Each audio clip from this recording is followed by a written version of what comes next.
오늘은 그리스도인의 영적인 권위, 이 제목으로 말씀을 나누도록 하겠습니다. 자, 영적인 권위의 삶을 살기 원하시면 아멘. 권위가 있어야, 그래야 여러분이 서 있는 자리가 복됩니다. 어떻게 하면 권위 있는 삶을 살 수 있는가? 오늘 기록된 말씀을 통해서 영적인 권위 있는 삶을 살기 위해 함께 말씀을 좀 증거해 보도록 하겠습니다. 그리스도인의 영적인 권위가 어디에서 출발할까요? 자, 다 같이 외칩시다. 하나님의 말씀에서 옵니다. 그렇습니다. 왜일까요? 자, 본문 디도서 2장 5절. 자, 2장 5절부터 봅시다. 우리 같이 합독합시다. 시작. 신중하며 순전하며 집안일을 하며 선하며 자기 남편에게 복종하게 하라. 이는 하나님의 말씀이 비방을 받지 않게 하려 함이라. 자, 거기에 밑줄을 좀 그으세요. 하나님의 말씀이 비방을 받지 않게 하려 함이라. 하나님의 말씀이 비방받지 않으려면 그리스도인으로서 우리가 어떤 삶을 살아야 하는지에 대해서 지금 바울이 그레데에서 목회하고 있는 디도 목사님에게 지금 편지를 쓴 거예요. 자, 그러면 그레데 지역의 특수성을 우리가 좀 알아야 합니다. 여러분, 그레데 섬은 디도 목사님이 지금 목회를 하고 있지만 사실은 바울 목사님이 아들처럼 여기는 영적으로 낳은 디도 목사님을 그레데 섬에 특별히 떨궈 놨어요. 내가 너를 그곳에 떨군 이유가 있다. 목적은 뭐냐면 그레데 섬이 너무나 미성숙하고 혼란스럽습니다. 왜냐하면 그레데 섬에는 유배되어 정착해서 살고 있는 사람이 많았습니다. 원주민 플러스 유배당한 사람. 유배당한 사람들이 이곳에 와서 정착해 살면서 그들의 영향력이 원주민에게도 번져가는 거죠. 예수 그리스도의 복음이 떨어지기 전에 불신자들의 삶은 다 비슷합니다. 그런데 복음이 떨어지기 전 유배당한 사람들이 그 안에 와서 그들의 모든 죄의 성향을 영향력을 끼쳐서 물이 좋지 않은 거예요. 물이 좋은 사람들과 어울리시기를 축복합니다. 물이 좋은 곳에 가서 거하시기를 축복합니다. 물이 좋은 곳에서 사는 그런 지혜로움이 여러분에게 있으시기를 축복합니다. 다시 말하면 그레데 지역은 물이 좋지 않은 상황이에요. 이것을 바울은 어떻게 표현하고 있냐면 선지자들이 그곳에 와서 그곳을 평가했던 이야기가 뭐냐면 그레데에 사는 사람들은 거짓말장이다. 그레데에 사는 사람들은 악한 짐승과 같아. 그레데에 사는 사람들은 자기 배만 채우는 게으름뱅이들이다. 왜 그런 영향력이 있을까요? 여러분, 유배당에서 오면 그곳에서 감옥살이를 하는 것과 똑같아요. 가족들과 분리되어 있어요. 평생 그들과 볼 수 없는 삶을 사니까 노력할 필요가 있나요? 기름진 삶을 추구할 필요가 있나요? 그러다 보니까 그들은 뭐냐면 내 배 부르고 나 먹고 살 정도 되면은 노력할 필요도 없어. 이런 전체적인 분위기가 그레데 섬을 장악하고 있는 거예요.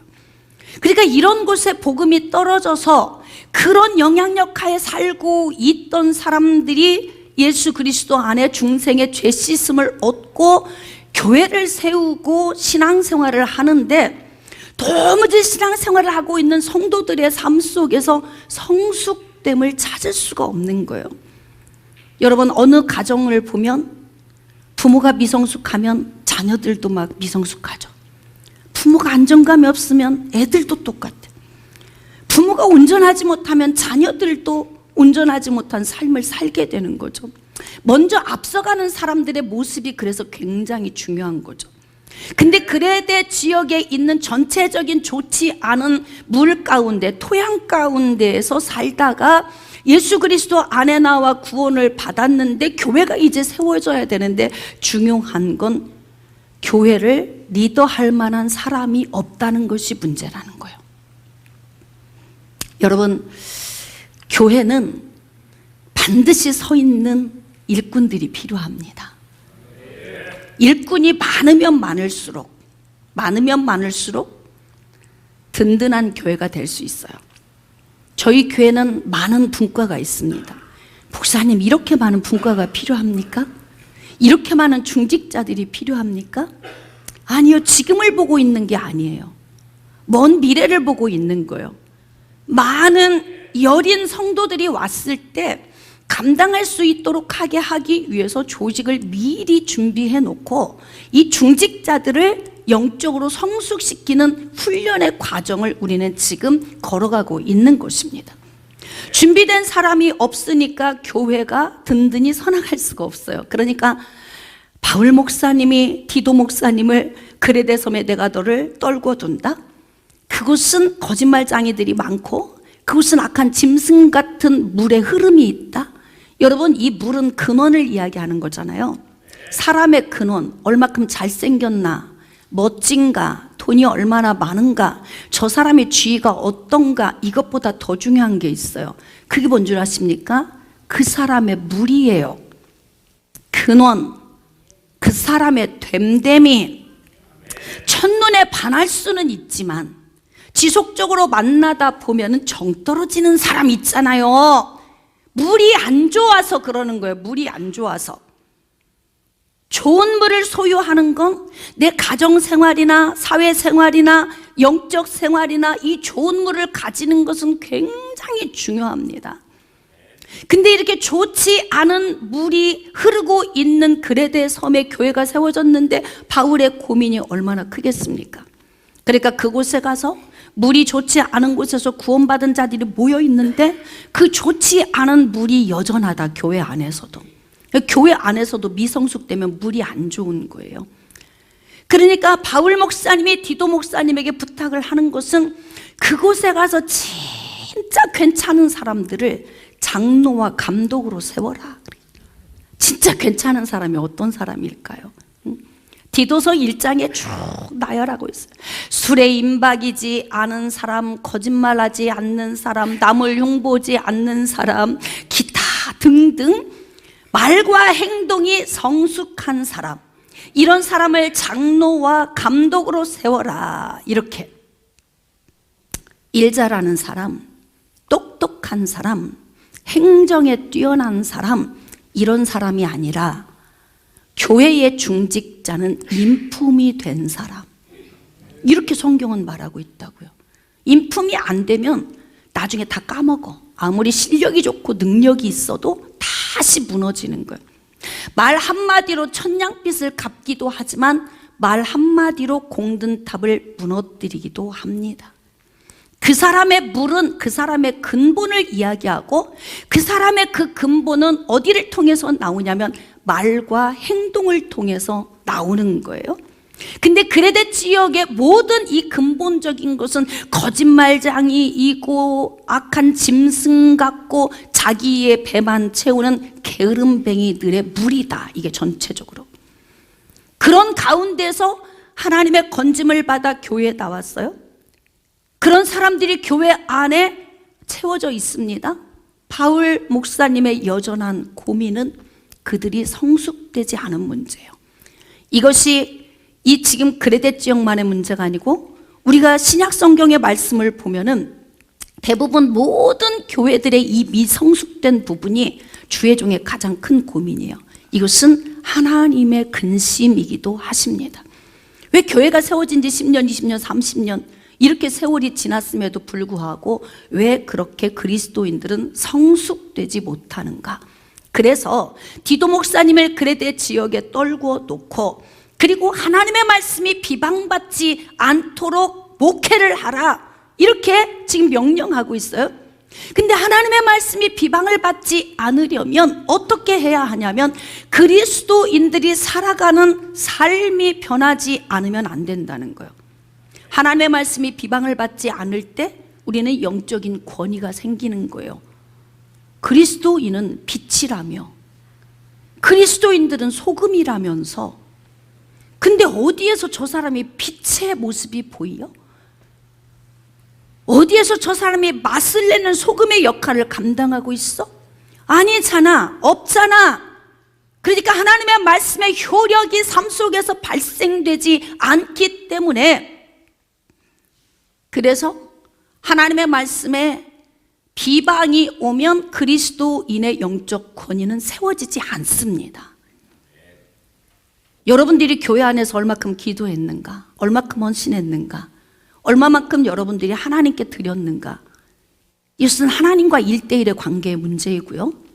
중요한 건 비그리스도인이 그리스도인인 나를 어떻게 보는가, 이게 교회를 세움에 있어서 가장 중요한 부분이라는 거예요. 그러니까 교회 안에서 인정받는 것도 중요한 부분이지만 더 시급한 문제는 비그리스도인인 내 주변에 있는 사람들에게 내가 인정을 받는 거. 이것이 우리의 영적 권위가 되는 거예요. 그러니까 너무나 혼란스러운 그레데 지역에 살고 있는 이들, 교회 와서는 그리스도인인데 나가면 거짓말장이들과 또 악한 짐승 같은 자들과 자기의 배만 위하는 게으름뱅이들과 다시 섞여서 그냥 살고 있는, 그러면 어디서 그리스도인인 걸 볼 수 있어요?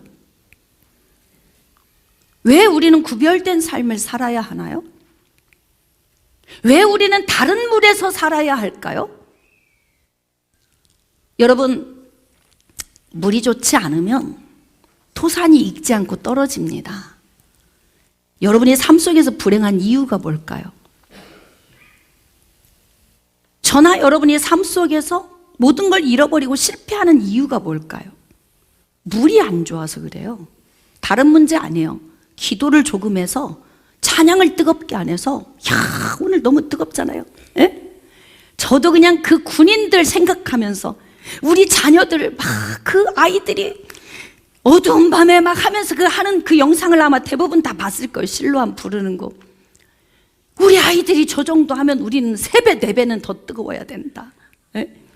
그 마음으로 뜨겁게 했어요. 아싸, 뜨거워. 할렐루야. 이것으로 끝이 아니다, 이 말이지요. 예? 영적인 권위가 세워지기 위해서는 우리는 물이 다른 삶을 살아야 되는 거예요. 여러분, 열왕기하 2장 말씀에 여리고 성읍 사람들의 고민이 기록되어 있어요. 여리고 성읍 사람들이요, 엘리사 선지자에게 와서 상담을 합니다. 엘리사 선지자여, 우리가 지금 살고 있는 위치는 굉장히 좋은데요, 물이 나쁨으로 토산이 익지 못하고 계속 떨어집니다. 잘 고민해 봅시다. 토산이 익지 못하고 떨어지는 이유가 뭐예요? 물이 안 좋아서 그런 거야. 물이 안 좋아서. 이것을 지역적으로는 밑으로 흐르는 지하수의 문제이죠. 여리고 성읍의 문제는 영적인 의미로 들어가 보면은 물이 안 좋다라고 하는 것은 나의 인성이 아직도 변화되지 않았다는 것을 의미하는 거예요. 그레데 성읍은 아직도 물이 좋지 않습니다. 구원받은 그리스도인들이 많이 있지만 이들은 세상에 나가서 물이 안 좋은 자들과 다시 섞여서 삽니다.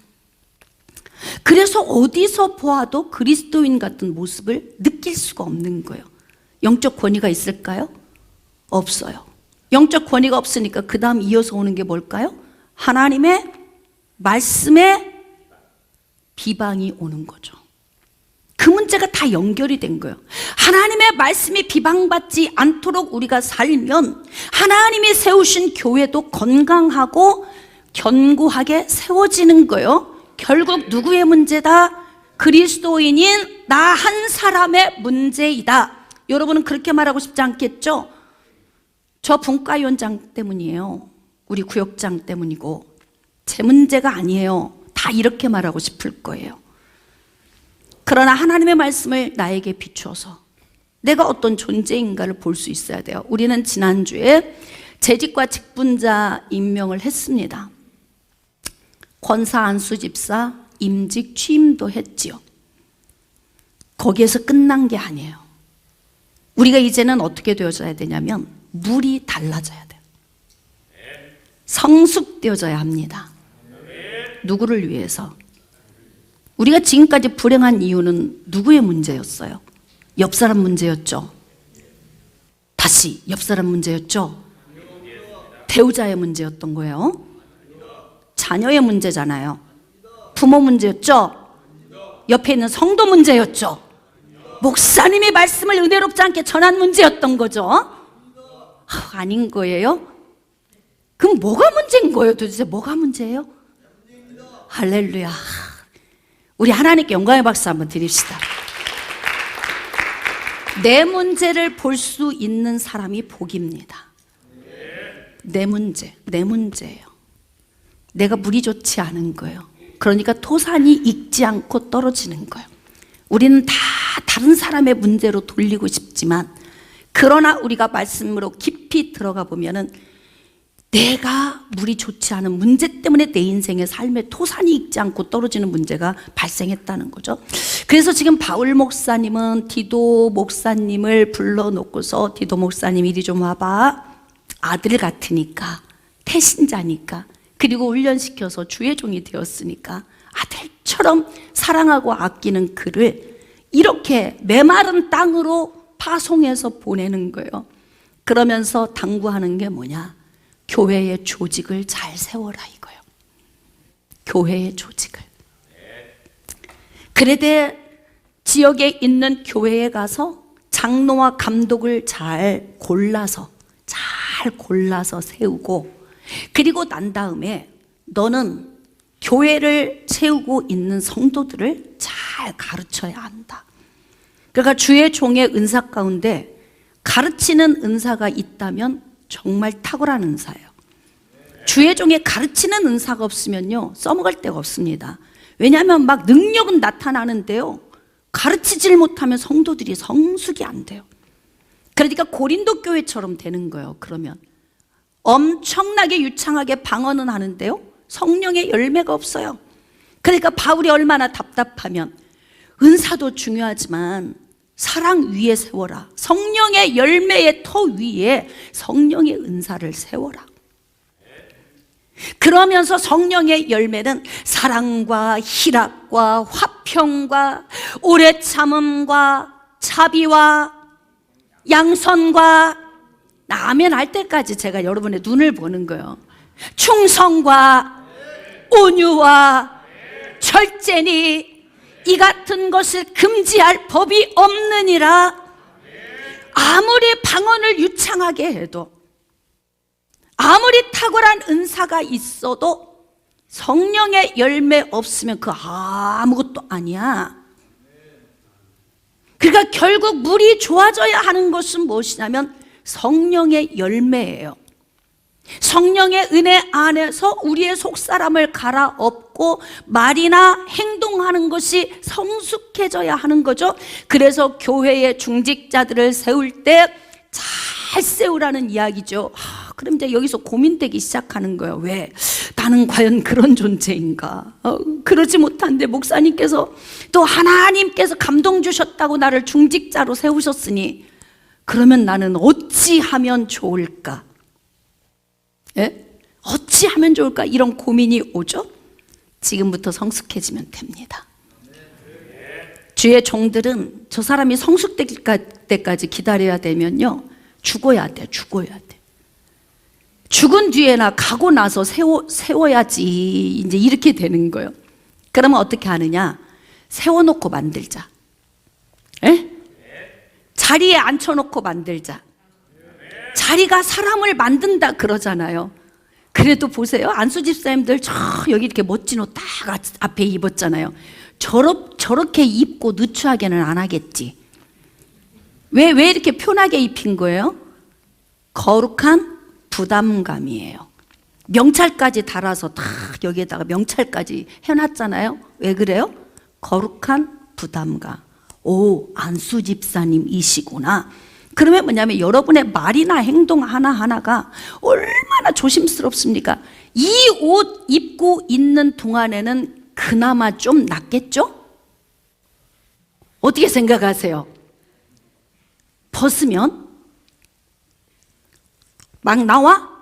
벗으면? 그러면 안 된다는 거죠. 자리를 주고 입혀놓고 만들어가는 거예요. 그러니까 여러분들이 나는 자격이 없습니다 이렇게 생각하시면 안 되고, 하나님께서 나에게 이 옷을 입혀주신 것은, 나를 권사로 세우시고 분과위원장으로 구역장으로 세우신 것은 지금부터 거기에 준한 물이 달라지도록 하나님이 지금부터 이제 나를 훈련시키실 것이다. 이것을 여러분이 아셔야 돼요. 할렐루야. 그래서 어제보다는 오늘이 좀 더 성숙해져야 하는 이런 일이 있어야 돼요. 자, 이제 하나님의 말씀이 비방받지 않고 그리스도인으로서 영적 권위를 세우며 살려면 어떻게 해야 되냐면, 바른 교훈에 합당한 교육을 받아야 됩니다. 자녀들도 부모가 잘 교육하고 늘 잔소리하듯이, 말은 그렇게 하면 안 돼, 생각할 때도 이렇게 해야 돼, 표현할 때는 더 좀 은혜롭게 해봐, 일을 할 때는 가서 성실히 해, 10분 전 아니면 30분 전에 미리 가서 30분 있다가 퇴근해. 이걸 계속 부모님들이 가르치면은요, 아이들이 성숙한 삶을 살게 되는 거예요. 그러니까 그레데 지역에 물이 좋지 않은 데서 건짐받은 그리스도인들의 삶이 변화되지 않는 문제 때문에 디도에게 부탁을 하는 거예요. 자, 본문 디도서 2장 1절, 오직 너는 바른 교훈에 합당한 것을 말하라, 가르치라. 주의 종이 가르치는 은사가 없으면요 답답합니다. 교회가 어린아이 같아요. 매일 기도는 많이 하는데 매일 싸워. 디도라서는 매일 흉발, 가정은 또 말이 아니야, 그냥 난리야. 왜? 주의 종 앞에서만 잘 보여야 되니까. 근데 중요한 건 뭐냐면, 지금 바울은 디도 목사님에게 그들의 삶의 전반적인 부분을 가르치라고 말하고 있어요. 어떤 부분일까요? 바른 교훈에 합당한 것을 가르치라 그래요. 자, 성도는 이 가르침을 받고 삶에 적용하며 살아야 돼요. 이걸 삶에 적용하고 살면 어떤 유익이 오냐면, 그리스도인으로서의 영적인 권위가 생겨요. 배우자가 볼 때 그래도 확실히 예수 믿으니까 달라. 자녀가 볼 때 부모님을 보면서 예수 믿으니까 저 정도야. 그렇지 않으면 가관이 아니었을 거야. 그나마 믿어서 저 정도. 부모가 자녀를 볼 때 그래도 예수 안에서 아이들이 성장이 되어서 그래도 그나마 저 정도야. 그러니까 예수 그리스도 안에서 살기 때문에 뭔가 좀 평가를 달리 받아야 하는 부분이 있어야 하죠. 여러분은 어떠세요? 평가를 달리 받고 있습니까? 버려야 할 것이 무엇일까요? 자, 이제 늙은 남자, 잘 들으세요. 성경에서 말하는 늙은 남자는 나이 많은 남자를 의미하는 게 아니에요. 그러면 뭐냐? 교회 안에서 장로, 안수집사에 해당한 사람들을 말하는 거예요. 신앙의 연조가 있고 교회 안에 중직자적인 위치에 있는 늙은 남자, 잘 들어주세요. 절제하고 경건하고 신중하고 믿음과 사랑과 인내함에 온전하도록 디도 목사님 가서 가르치세요. 이렇게 명령해요. 우리는 신앙생활을 매일같이 막 영적이다 하는 것을 뭔가 막 열심히 기도하고 부르짖고 뭐 깊은 우물을 영적으로 파야 이것이 영적이라고 생각하지만, 성경의 대부분은 성도들의 삶의 변화를 요구하고 있습니다. 기도의 깊은 우물 팠는데 빛과 소금의 역할을 감당하지 못해요. 영적입니까? 고민하고 들으세요. 날마다 신세계를 경험하고 영계를 뚫어보고 있는데요, 삶 속에서 모범이 되지 못해요. 영적입니까? 고민하셔야 됩니다. 우리는 직분자로 직분을 받은 것으로 끝이 아니에요. 성숙해지셔야 돼요. 성숙 안 되면 그레데 지역에 있는 거짓말장이들, 악한 짐승과 같은 자들, 자기 배만 위한 게으름뱅이들과 다를 것이 하나도 없는 거죠. 이제는 자기를 쳐서 복종시켜서 나를 성숙시키는 자리로 우리가 나아가야 돼요. 이렇게 신앙의 연주가 있고 신앙의 위에 있는 사람들은 이렇게 모범된 삶을 살아야 된다는 거죠. 여러분, 여기 보면 늙은 남자들은 절제하라 그래요. 절제. 말과 행동이 절제가 되어야 돼요. 내가 하고 싶은 말을 다 합니까? 내가 하고 싶은 행동을 다 합니까? 그러면 절제의 기능이 마비된 거예요. 의지적인 기능이 병들면요, 막 질주하다가 브레이크 고장난 차와 똑같아. 전복당하는 거죠. 그러니까 잃어버리는 거예요. 늘 실패하는 거죠. 후퇴하는 것이고, 절제가 안 되는 문제가 그레데 교회 중직자들 안에 있기 때문에 가서 늙은 남자들 절제시켜. 절제. 신앙이 깊어질수록 말을 많이 하면 안 돼요. 성도들끼리 잔소리도 하지 마세요. 개입도 하지 말고 각자 알아서 하도록. 성숙되면 누가 누구에게 지시하고 명령해서 되는 게 아니에요.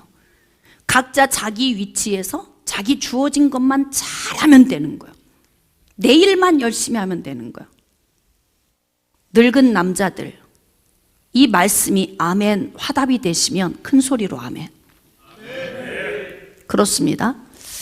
하나님의 말씀은 살았고 활력이 있어 좌우의 날선 어떤 검보다도 예리합니다.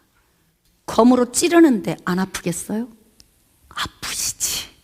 야, 주양 목사님이 저렇게 오늘 명찰까지 멋진 제복까지 입혀놓고 오늘 나를 찌르신다. 앞자리에 앉아서 고통스럽다.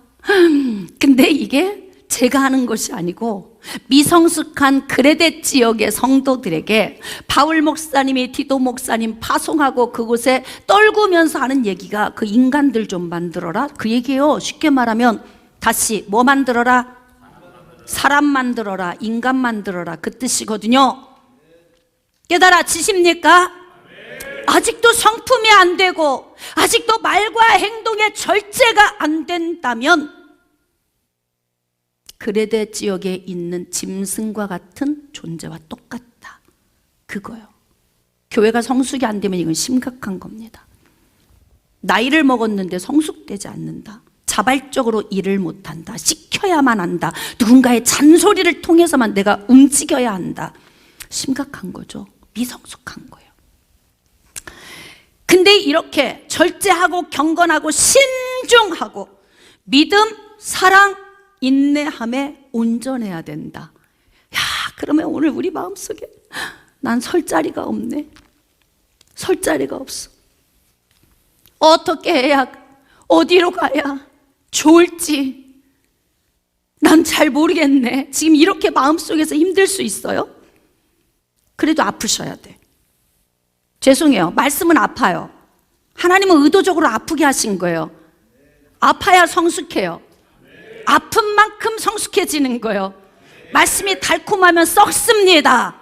달콤하면 죽습니다. 매일같이 달달한 사탕만 먹으면 치아 다 상하죠? 달달한 것만 먹으면 죽어요. 말씀은 우리의 혼과 영과 관절과 골수를 찔러 쪼개는 거예요. 자, 늙은 남자들 성숙되기를 원하시면 아멘. 그렇습니다. 저는 여러분들이 어린아이의 일을 벗어버리고 성숙되기를 축복합니다. 교회는 늙은 남자가 중직자들로 서 있고 이들이 자기 위치에서 다 견고하게 서서 그 아래에 있는 젊은 남자들을 잘 통솔하고 그들을 잘 이끌어주면요 교회는 든든히 세워져 갑니다.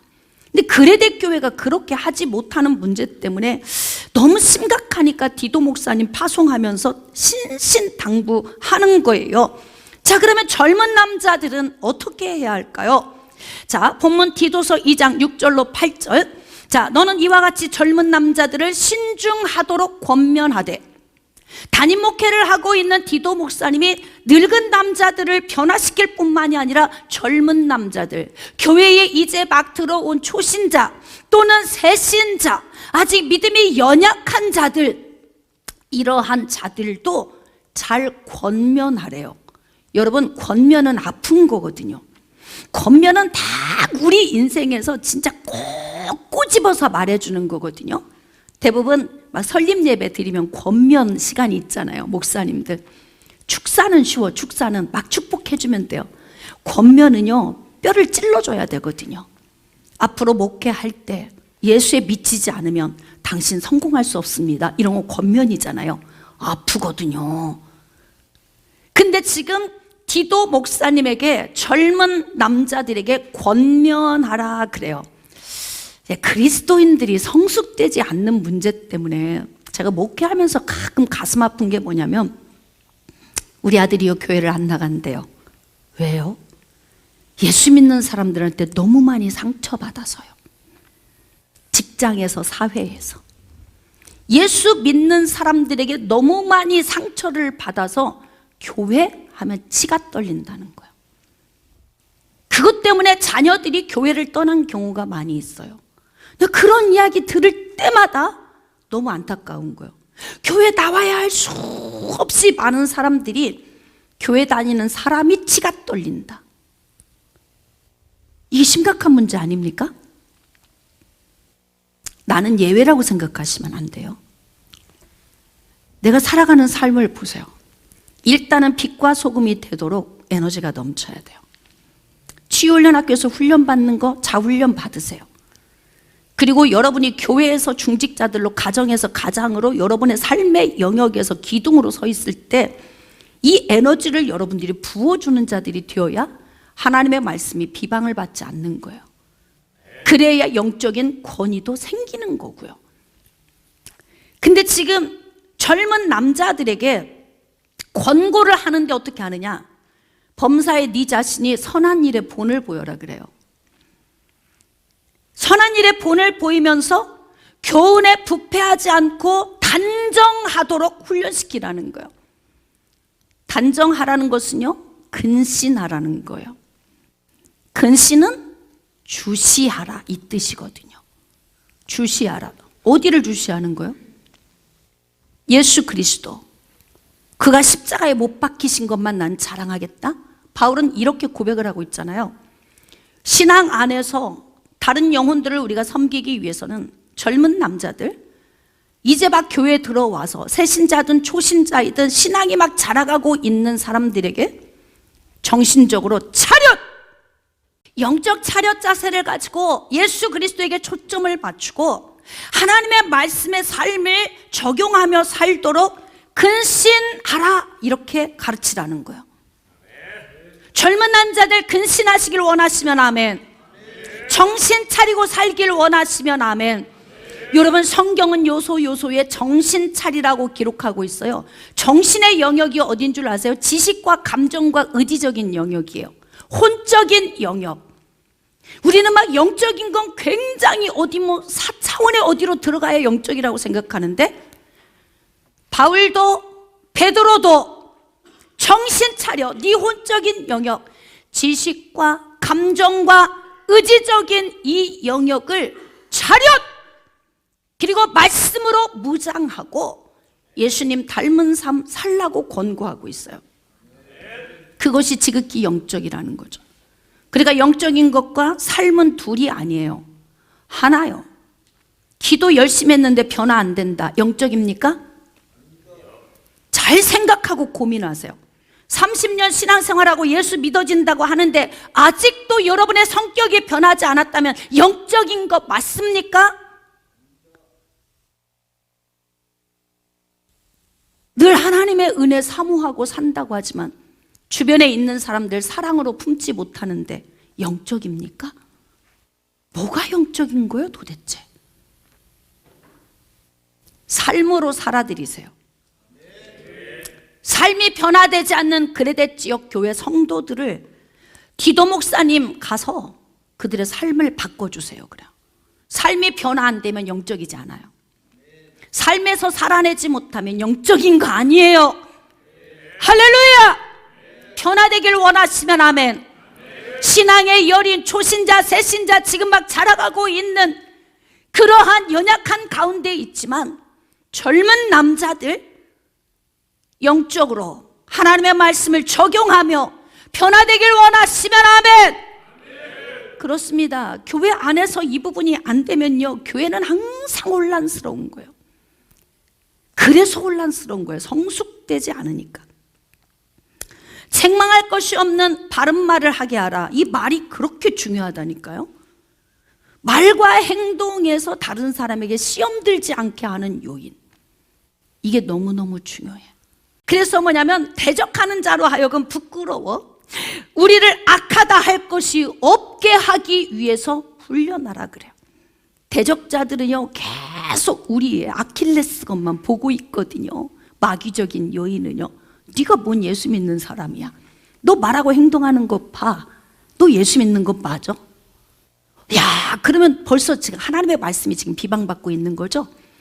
자, 하나님의 말씀이 비방받으면 나에게 영적 권위가 있어요, 없어요? 없어요. 기도 많이 안 했는데, 헌신도 많이 안 하고 안 했는데 하나님이 말씀이 원하는 대로 살아. 야, 정말 저 사람 보면 꼭 예수님 보는 것 같아. 뭐가 영적인 거예요? 고민 한번 해보세요. 고민하셔야 돼. 여러분들이 중직자로 세워지고 오늘은 재직 세미나가 있어요. 그래서 연 2주 재직에 대해서 제가 지금 이런 설교를 하고 있는데요, 성숙되어야 됩니다. 일단 교회 안에 들어오면 성숙해지세요. 그리고 제가 성숙되지 않은 성도들은 권사가 돼도 목사님이 사랑 안 해준다고 투정하는 사람이 있어. 권사가 됐는데도. 여러분, 목사님은 하루에 카톡을 몇 개 받는 줄 알아요? 카톡 여러분들이 하면 한 번만 하세요. 목사님, 또 대답하면 또 계속 해야 되잖아요. 이게 하루에 계속 해야 돼, 하루 종일. 여러분 한 사람이 아니에요. 간단하게 한마디 딱 하고 네 하고 끝나면 좋은데 계속 하잖아요. 그 피로감도 이루 말할 수가 없어. 성도들은 성숙돼야 돼요. 여러분이 한 번 투정하는 것이 여러분 한마디지만요, 그런 사람이 여러분 한 사람이 아니에요. 아시겠습니까? 예? 목회자 가정의 자녀들이 목사님 통화하는 소리 다 듣고 다 하잖아요. 엄마, 어른들이 애들보다 못해. 매번 하는 얘기가 그 얘기예요. 죄송합니다. 그 얘기 또 물어보지 마세요. 누가 했니? 큰 놈이니 둘째 놈이니 셋째 놈이니. 또 간섭하고 싶은 사람 그 얘기 또 해. 또 물어봐. 애들이 봐도 아닌 게 있더라고요. 언제 성숙될 거예요? 교회 딱 들어오면은 한 달에서 두 달 목사님 사랑 딱 받으면요, 그 다음부터는 홀로 서서 자라가야 되는 거예요. 언제까지 그 사랑을 받으려고 하지 마세요. 목사님, 저 사랑하는 건 맞아요? 부모가 자식 사랑하지 않는 사람이 어디 있어? 그렇죠? 다 사랑해. 그러나 큰아이를 사랑하는 방식과 둘째, 셋째를 사랑하는 방식은 달라요. 왜인 줄 아십니까? 나이가 다르니까. 신앙의 연조가 다르니까. 다른 거예요. 늙은 여자는 어떻게 해야 되느냐? 성경은 이렇게 세세하게 가르치고 있다니까요. 자, 디도서 2장 3절로 5절.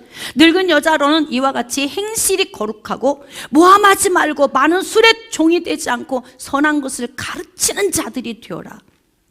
늙은 여자들, 신앙의 연조가 있고 교회의 중직자들, 그리고 정말 교회에서 맡겨진 일이 그만큼 내게 하나님이 맡겨준 일이 많다면 늙은 여자인 거예요. 근데 이 늙은 여자들은요, 행실이 거룩해야 된다네. 말과 행동. 늙은 남자나 늙은 여자나 말과 행동이요. 상처 주지 마세요. 너무 앞서가지도 말고, 다른 성도의 일에 간섭도 하지 말고, 인생의 삶 속에서 내게 주어진 일만 열심히. 그래서 분과가 필요한 거 아니에요? 각자 자기 분과 일만 열심히 하면 돼. 달란트별로 그래서 다 맡긴 거 아닙니까? 근데 그런 과정 중에서도 미성숙한 일들이 발생이 되면은 서로 피곤해, 이게. 자, 그들로 젊은 여자들을 교훈하되 남편과 자녀를 사랑하게 하라. 그러니까 늙은 여자들이 대부분 교회 안에서 젊은 여자, 즉 신앙이 여린 새신자나 초신자나 연약한 자들을 돕는 일은 뭐냐면 가정을 잘 다스리도록 가르치는 게 가장 우선순위예요.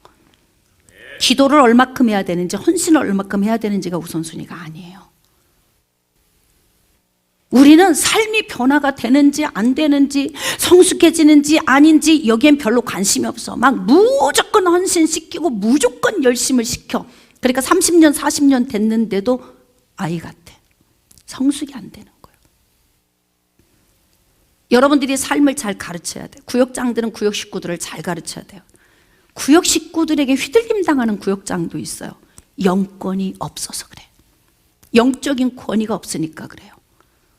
왜 그럴까요? 말과 행동을 조심하지 못하니까 책 잡혀서 그런 거잖아. 여러분, 분과위원장은 분과 안에 있는 사람들보다는 나아야 된다고요.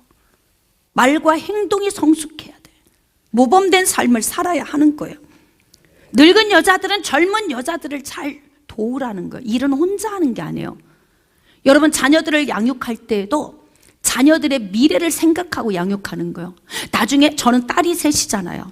이 아이들이 시집을 가면 어떻게 하나. 어떤 땐 정말 너무 귀찮아가지고 너무 피곤해서 빨래를 넣는데 잘 펴서 양말 하나하나 널어야 되는데 제가 턱턱 걸쳐. 이럴 때가 있어. 그리고 아이들이 옆에 있으면 얘들아, 시집 가서는 이렇게 하지 말아라. 엄마 지금 귀찮아서 이렇게 하는 거야. 왜냐하면 본대로 하거든요. 본대로. 너무 귀찮을 때는 그냥 갖다 이렇게 축축 넣어. 그냥. 그러면서 시집 가서는 엄마 한 대로 하지 마. 이렇게. 왜냐하면 내가 걸어간 모습을 그대로 따라오거든요. 그러니까 우리가 우리의 삶을 살아감에 있어서 다른 사람을 잘 가르치는 게 중요해요. 교회는 다음을 준비하는 거예요. 회장님은 부회장과 같이 일하면서 부회장님이 회장직을 잘 할 수 있도록 가르쳐야 되는 거예요. 깨달아지십니까? 구역장은 구역 식구를 다음 구역장이 되도록 하게 하기 위해서 가르치는 거예요. 분과위원장은 분과 안에 있는 회원들이 다음에 분과위원장이 됐을 때 잘할 수 있도록 가르치는 거예요. 혼자 일하는 게 아니에요. 깨달아지십니까? 그러니까 이게 늙은 여자는 젊은 여자를 가르치라고 하는 거예요. 집에 가면 살림 잘해야 한다. 자녀들 잘 양육해야 한다. 남편 잘 섬겨야 한다. 시댁 잘 섬겨야 한다. 아멘입니까? 그리고 가정을 잘 단속하고 가정을 행복하게 만드는 것이 젊은 여자가 해야 하는 거예요. 젊은 여자가 이거 기회 놓치잖아요. 그러면 나중에 노년이 불행하게 되는 거거든요. 노년이 불행한 늙은 여자들로 여기 가득 차 있어 보세요. 교회가 행복하겠어요? 불행한 거죠. 그래서 이렇게 재미가 없으니까 불행한 거야, 인생이. 왜? 젊은 여자 시절의 인생을 제대로 살지 않았기 때문에. 참 아픕니다. 저도 말하면서 아프고, 이게 제 말씀이기도 하고, 또 듣는 여러분이 또 굉장히 아픈 말씀인데 아파도 들으셔야 돼요. 이 아픈 이야기 안 하면 변화가 안 돼. 자녀들이 정말 변화되기를 원하면요, 맘먹고 앉아서 서너 시간씩 애들이 아픈 부분을 꼬집어 이야기하면서 둘이 부둥켜 안고 울고 대화하고 하면서 성숙시켜요. 저도 그래요, 가정에서 아이들하고. 그러니까 주의 종과 성도의 관계가 디도 목사님이 그레데 교회 성도들과 그렇게 하라는 거죠. 근데 늙은 여자들은 젊은 여자들을 가르치되 가정 생활을 잘하도록 가르쳐야 된다는 거예요. 교회는 영적으로만 끌고 가는 게 아니에요. 기도만 열심히 하도록, 아니면 헌신만 열심히 하도록이 아니에요. 삶에서 모범이 되도록, 가정을 잘 통솔하고 다스리도록. 이거 놓치면 늙어서 후회합니다. 근데 이것을 젊은 여자들에게 가르쳐야 된다. 누가요? 늙은 여자. 다시 말하면 신앙으로 먼저 된 사람, 앞서간 사람, 교회의 기둥으로 서 있는 사람, 이런 사람들이 이제 교회 안에 들어온 젊은 신앙인들을 잘 가르쳐야 돼요. 남편과 자녀 사랑하고 신중하고 순전하고 집안일을 하고, 집안일, 주의 일 한다고 집안일을 나태하고 게으르게 하지 마세요. 전 그걸 원하지 않아요. 성경도 마찬가지고 하나님도 마찬가지예요. 집안일을 소홀히 하면서 교회에서 날마다 막 세상 말로 미쳐 산다?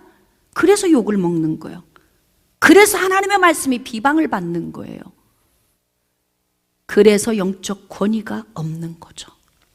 죽게 일하고 빛을 못 보는 거예요.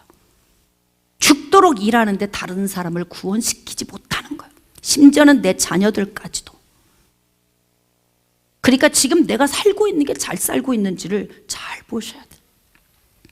선하고 자기 남편에게 복종하게 하라.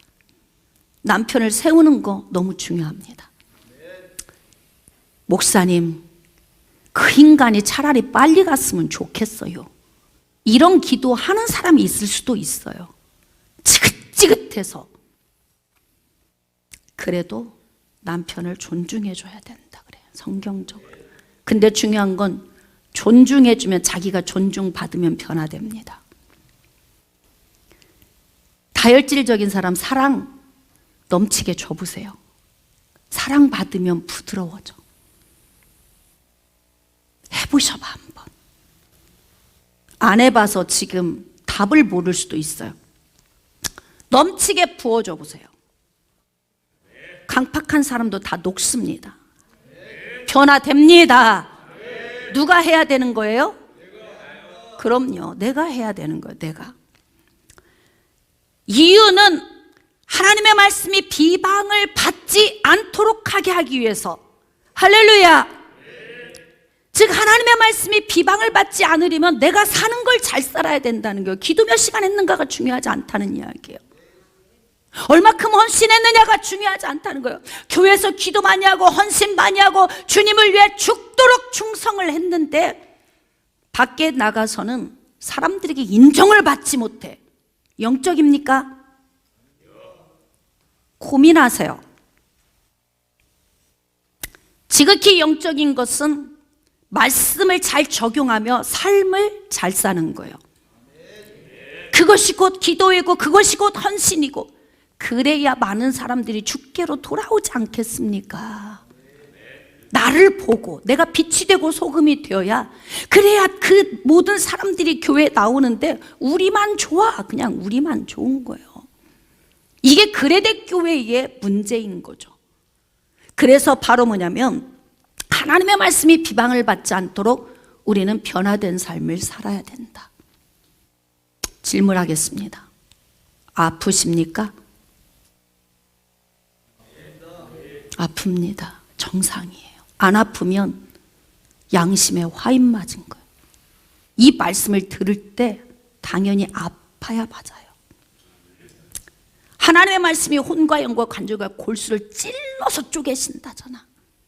근데 안 아프면 비정상 아니에요? 아파야 맞는 거죠.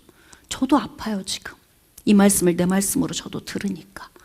근데 하나님 변화돼야 되겠네요. 좀 더 성숙하게. 그래야 빛을 발할 수 있겠네요. 그래야 내가 영적 권위가 더 서겠네요. 그리스도인의 영적인 권위는 기도 많이 하는 데서 오지 않습니다. 그리스도인의 영적인 권위는 하나님의 말씀이 비방받지 않도록 사는 것입니다. 다시 한번, 하나님의 말씀이 비방받지 않도록 사는 것입니다.